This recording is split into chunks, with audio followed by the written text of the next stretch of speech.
জয় মা বিপত্তারিণী একবার ধরে হাতে নিয়ে ওয়াও বুঝছেন। মান্ধাত্তামূলে ধর্মরাজ নামে এক রাজা ছিলেন। তিনি ধর্মজ্ঞান জ্ঞানী ও দাতা ছিলেন।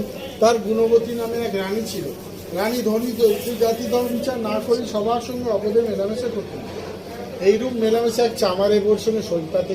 একদিন কথায় কথা রানী গুণবতী সইকে বললেন, সই গোমাংস কেমন তা আমি দেখিনি, তুমি আমায় দেখাও। একদিন দুপুরে খুব সাবধানে চামার ব্যক্তি থালায় গোমাংস ঢাকা দিয়ে নিয়ে চলল রানী গুণবতীর অন্তঃপুরে। দৈবক্রমে দ্বারের প্রহরীর নজর গিয়ে পড়ল সেই থালার উপর। প্রহরী রাজা ধর্মরাজকে সে খবর দিলে।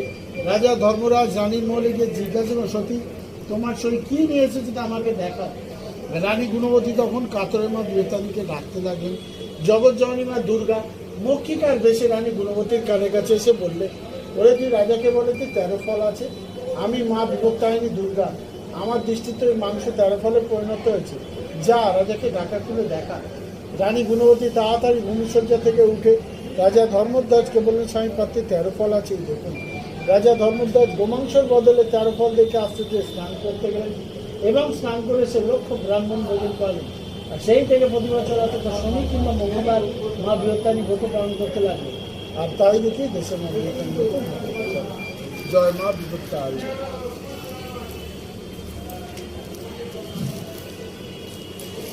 এগিয়ে এসো, এগিয়ে এসো, হাতটা বাড়াও।